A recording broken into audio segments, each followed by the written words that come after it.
kali ini berada pada mata pelajaran pendidikan kewarganegaraan dengan Ibu Guru Ibu Nina Mariana Purwantini SPD. Sebelum kita ke materi, izinkan saya memperkenalkan masing-masing dari anggota kelompok 2. Yang pertama, saya Wudafia Watabisa. Saya Wanda Putri Aulia.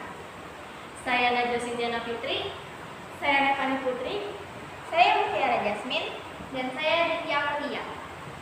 Teman-teman, masa revolusi kemerdekaan terjadi setelah Indonesia memproklamasikan kemerdekaannya, yaitu pada tanggal 18 Agustus 1945 sampai dengan 27 Desember 1949. Pada masa ini, bentuk negara Indonesia yaitu negara kesatuan dan bentuk pemerintahannya yaitu republik, dan kepala negaranya yaitu presiden beserta wakil presiden. Pada masa ini, sistem pemerintahan Indonesia yaitu presidensial. Dalam periode ini juga NKRI berpegang pada Undang-Undang Dasar 1945.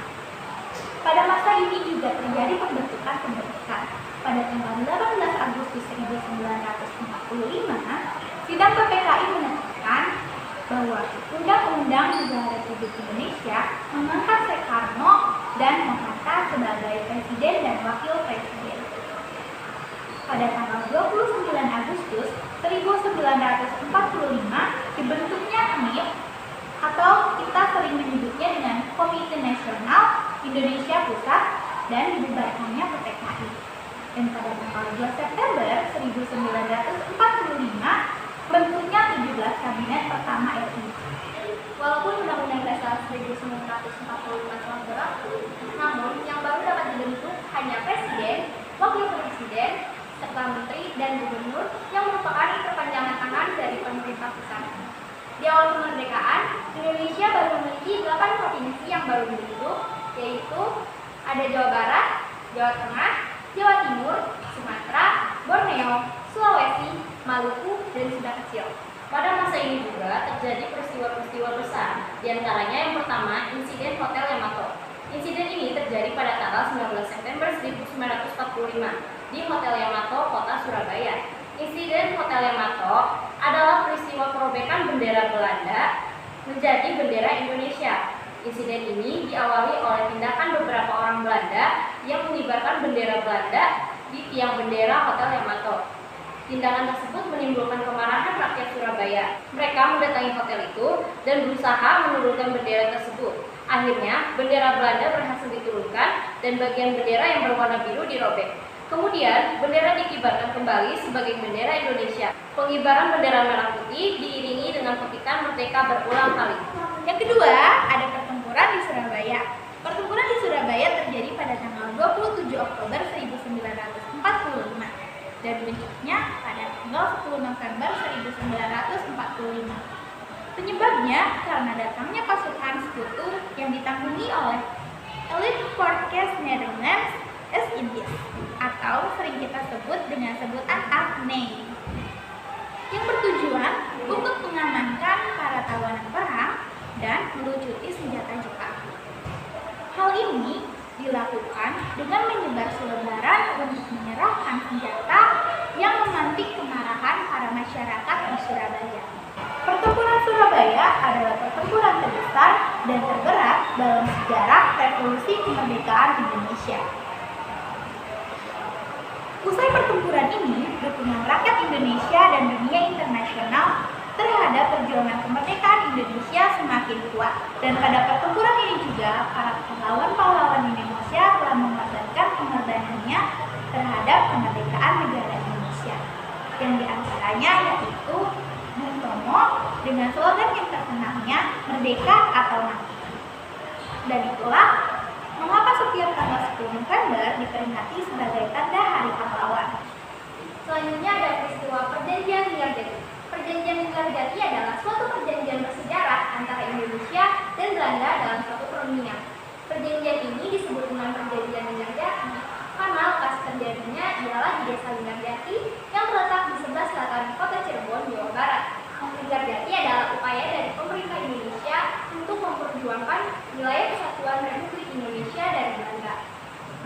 Hasil perundingan ini ditandatangani di Istana Merdeka pada tanggal 15 November 1946 dan ditandatangani secara sah oleh kedua negara pada tanggal 25 Maret 1947. Perjanjian ini telah mengangkat permasalahan antara Indonesia dan Belanda kerana internasional dengan melibatkan PBB atau Persatuan Bangsa-Bangsa. Peristiwa yang keempat ada agresi militer Belanda I. Agresi militer Belanda I adalah operasi militer Belanda di Jawa dan Sumatera terhadap Republik Indonesia yang dilaksanakan pada 21 Juli 1947 sampai 5 Agustus 1947. Operasi Produk merupakan istilah yang dicetuskan oleh Letnan Gubernur Jenderal Johannes Van Mook yang menegaskan bahwa hasil perundingan Linggarjati pada tanggal 25 Maret 1947 tidak berlaku lagi. Tujuan utama agresi militer Belanda I ini adalah untuk merebut daerah-daerah perkebunan yang kaya dan daerah yang memiliki sumber daya alam, terutama minyak.